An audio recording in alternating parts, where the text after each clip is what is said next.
बहुत समय पहले की बात है। पहाड़ों से घिरा एक छोटा सा गांव था। वहां के लोग खेती बाड़ी, पशुपालन और जंगल से लकड़ियां काटकर अपनी रोजी रोटी कमाते थे। उन्हीं में से एक था रामू लकड़हारा। रामू बहुत साधारण आदमी था। न तो उसके पास जमीन जायदाद थी, न ही ज्यादा पैसे। उसकी पत्नी सीता और दो छोटे बच्चे गोपाल और मीरा थे। परिवार छोटा था, लेकिन गुजारा करना कठिन था। रामू हर सुबह कुल्हाड़ी लेकर पास के जंगल में जाता, पेड़ की सूखी डालियां काटता और उन्हें बाजार में बेचकर जो भी पैसे मिलते उसी से घर का खर्च चलता। रामू भले ही गरीब था, पर दिल का बहुत नेक और ईमानदार था। गांव के लोग अक्सर कहते, रामू, अगर तू थोड़ा चालाक होता तो बहुत आगे निकल जाता। लेकिन रामू हमेशा मुस्कुराकर जवाब देता। भाई, मुझे ईमानदारी में ही सुख मिलता है। दूसरों की चीज हड़प कर मिले धन में कभी बरकत नहीं होती। एक दिन रामू सुबह सुबह जंगल की ओर चला गया। आसमान में हल्की धुंध थी और पेड़ों की शाखाओं पर ओस की बूंदें चमक रही थीं। जंगल में पक्षियों की चहचहाहट गूंज रही थी।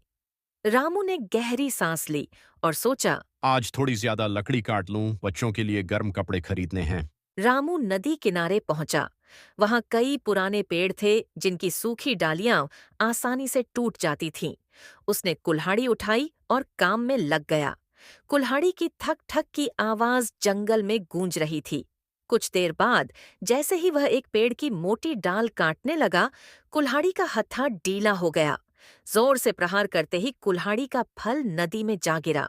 रामू घबरा कर चिल्लाया। अरे बाप रे, मेरी कुल्हाड़ी! नदी बहुत गहरी थी और पानी साफ दिखाई नहीं दे रहा था। रामू बार बार झुककर पानी में झांकता, पर कुल्हाड़ी कहीं दिखाई नहीं दे रही थी। उसने कपड़े उतारकर नदी में उतरने की कोशिश भी की, मगर धारा इतनी तेज थी कि वह डर कर वापस किनारे पर आ गया। रामू बैठकर सिर पकड़कर रोने लगा। हे भगवान, अब घर कैसे चलाऊंगा? यही एक कुल्हाड़ी थी मेरे पास। नई कुल्हाड़ी खरीदने के लिए पैसे भी नहीं हैं। अगर लकड़ी नहीं काटूंगा तो बच्चों को खाने को भी नहीं मिलेगा। रामू की सच्ची पुकार सुनकर अचानक नदी का पानी चमकने लगा। लहरों से एक तेज प्रकाश उठा और उसमें से एक वृद्ध देवता प्रकट हुए। उनके शरीर से स्वर्ण जैसी आभा निकल रही थी। रामू भयभीत होकर खड़ा हो गया और हाथ जोड़ लिए। देवता ने मधुर वाणी में कहा। रामू, घबराओ मत। मैं इस नदी का देवता हूँ। मैंने तुम्हारी पुकार सुनी है। बताओ क्या दुख है? रामू ने रोते हुए कहा। हे देवता, मेरी कुल्हाड़ी नदी में गिर गई है। वही मेरे परिवार का सहारा थी। उसके बिना मेरा गुजारा संभव नहीं। देवता ने मुस्कुराकर कहा। चिंता मत करो, मैं देखता हूँ। देवता नदी में डूबे और हाथ में एक चमचमाती सोने की कुल्हाड़ी लेकर बाहर आए। क्या यही तुम्हारी कुल्हाड़ी है, रामू? रामू ने देखा तो उसकी आंखें चौंधिया गईं। इतनी कीमती कुल्हाड़ी उसने कभी सपने में भी नहीं देखी थी। लेकिन उसने तुरंत सिर हिलाया और बोला। नहीं देवता जी, यह मेरी कुल्हाड़ी नहीं है। मेरी कुल्हाड़ी लोहे की थी, पुरानी और साधारण। देवता प्रसन्न होकर बोले। ठीक है, मैं फिर से देखता हूँ। देवता फिर नदी में उतरे और इस बार चांदी की कुल्हाड़ी लेकर बाहर आए। क्या यह तुम्हारी कुल्हाड़ी है? रामू ने देखा। कुल्हाड़ी सुंदर और चमकदार थी, पर उसने सच कहा। नहीं देवता जी, यह भी मेरी नहीं है। मेरी कुल्हाड़ी तो साधारण लोहे की है। देवता और भी प्रसन्न हुए। रामू, तुम्हारी ईमानदारी मुझे बहुत अच्छी लग रही है। देवता तीसरी बार नदी में गए और इस बार एक पुरानी लोहे की कुल्हाड़ी लेकर बाहर आए। क्या यह तुम्हारी कुल्हाड़ी है? रामू की आंखों में खुशी के आंसू आ गए। वह झुककर बोला। हाँ देवता जी, यही मेरी कुल्हाड़ी है। यही मेरी मेहनत का सहारा है। देवता हंस पड़े। वाह रामू, तुमने सोने और चांदी की लालच में भी झूठ नहीं बोला। तुम्हारी सच्चाई देखकर मैं बहुत प्रसन्न हूँ। इसलिए यह लो, तुम्हारी पुरानी कुल्हाड़ी भी रखो और साथ में सोने और चांदी की कुल्हाड़ियां भी उपहार स्वरूप ले जाओ। रामू खुशी से नतमस्तक हो गया। देवता जी, आपका बहुत बहुत धन्यवाद। मैं जीवन भर ईमानदारी का मार्ग ही अपनाऊंगा। रामू जब गांव लौटा तो लोग हैरान रह गए। उसके पास तीन तीन कुल्हाड़ियां देखकर सब पूछने लगे। अरे रामू, ये सोने चांदी की कुल्हाड़ियां कहाँ से मिली? रामू ने पूरी घटना सबको सुनाई। गांव वाले उसकी ईमानदारी की तारीफ करने लगे। बच्चे उसकी ओर भागकर कहने लगे। रामू चाचा, आप तो सचमुच सबसे अच्छे इंसान हो। गांव में एक और लकड़हारा रहता था, हरिया। वह बहुत लालची और धूर्त था। जब उसने रामू की कहानी सुनी तो उसके मन में लालच जाग उठा। अगर मैं जानबूझकर अपनी कुल्हाड़ी नदी में गिरा दूं तो देवता मुझे भी सोने चांदी की कुल्हाड़ियां देंगे, उसने सोचा। अगले दिन हरिया भी कुल्हाड़ी लेकर नदी किनारे पहुंचा। उसने जानबूझकर कुल्हाड़ी पानी में फेंक दी और जोर जोर से रोने लगा। हाय मेरी कुल्हाड़ी, अब मैं क्या करूंगा? नदी देवता फिर प्रकट हुए। उन्होंने वही सवाल किया। पहले उन्होंने सोने की कुल्हाड़ी दिखाई। हरिया ने तुरंत कहा। हाँ हाँ, यही मेरी कुल्हाड़ी है। देवता ने गंभीर होकर कहा। झूठ मत बोलो, ये तुम्हारी नहीं है। फिर उन्होंने चांदी की कुल्हाड़ी दिखाई। हरिया ने फिर कहा।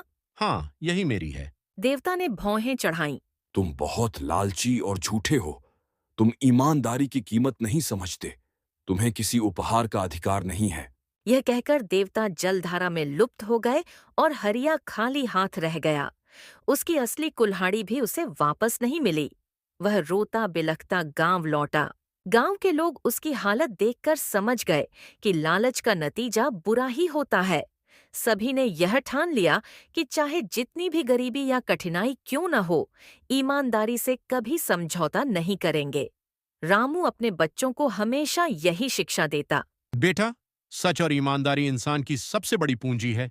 धन खत्म हो सकता है, पर चरित्र हमेशा साथ देता है।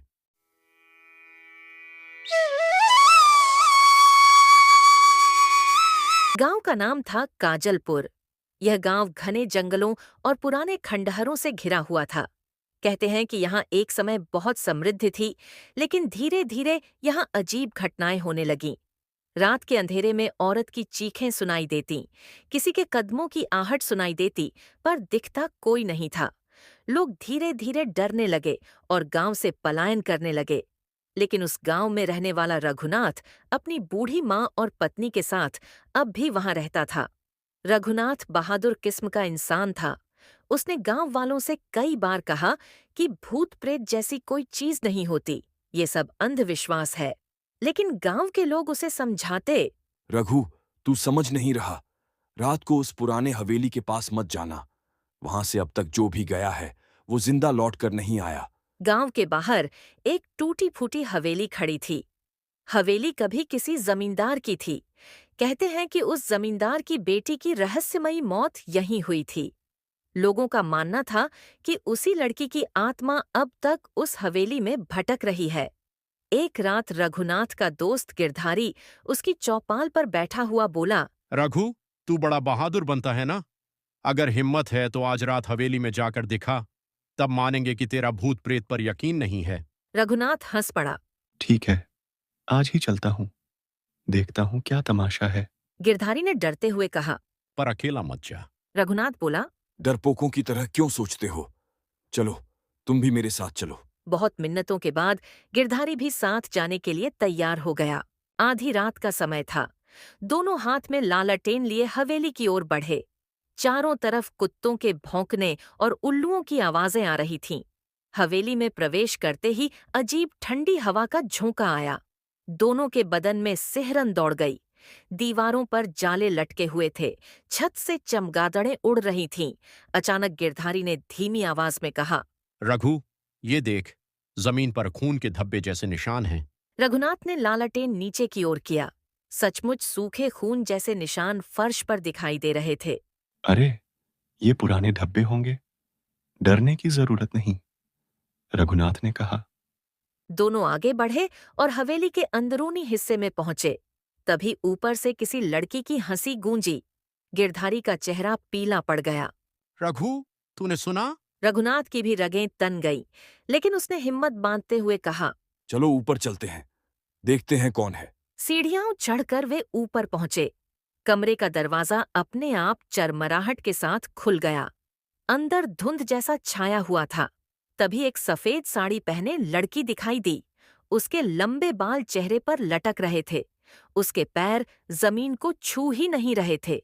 गिरधारी चीख पड़ा। भूत! लड़की धीरे धीरे उनकी ओर बढ़ने लगी। उसकी आंखें जल रही थीं और उसके होठों से खून टपक रहा था। रघुनाथ ने कांपते हुए पूछा। कौन हो तुम? लड़की ने भयानक आवाज में कहा। मैं इस हवेली की बदनसीब बेटी हूँ। मुझे मेरे ही पिता ने मौत के घाट उतारा था, क्योंकि मैंने उनकी जिद के खिलाफ जाकर एक गरीब लड़के से प्यार किया। मेरी आत्मा आज भी न्याय की तलाश में है। गिरधारी तो डर कर नीचे की ओर भाग गया, लेकिन रघुनाथ वहीं खड़ा रह गया। लड़की ने रोते हुए कहा, हर साल मैं उसी रात को जागती हूँ जिस रात मुझे मारा गया था। लोग मुझे भूत समझकर भाग जाते हैं, लेकिन सच तो ये है कि मैं मुक्ति चाहती हूँ। मेरी हड्डियाँ हवेली के पिछवाड़े घड़ी हुई हैं। जब तक उन्हें विधिवत दफनाया नहीं जाएगा, मुझे शांति नहीं मिलेगी। रघुनाथ को अब सारा रहस्य समझ में आ गया। उसने हिम्मत जुटाई और कहा, मैं वादा करता हूं कि तुम्हें शांति दिलाऊंगा। अगले दिन गांव के पंडित को बुलाकर रघुनाथ ने हवेली के पिछवाड़े खुदाई करवाई। सचमुच वहां से एक युवती का कंकाल निकला। पूरे गांव के सामने अंतिम संस्कार किया गया। उस रात रघुनाथ ने सपना देखा। वही लड़की आई, लेकिन इस बार उसके चेहरे पर दर्द की जगह शांति थी। उसने मुस्कुराकर कहा, धन्यवाद रघुनाथ, तुमने मेरी आत्मा को मुक्ति दिलाई। अब मैं शांति से जा रही हूँ। इतना कहकर वह आकाश की ओर विलीन हो गई। उसके बाद से हवेली में कोई अजीब घटना नहीं हुई। गांव वाले भी धीरे धीरे लौट आए। रघुनाथ सबके लिए हीरो बन गया। लोग कहते थे, सच्चाई और साहस सबसे बड़ी ताकत है। लेकिन आज भी जब कोई उस हवेली के खंडहरों से गुजरता है, तो उसे लगता है मानो कोई कोमल मुस्कान वहां की हवा में तैर रही हो।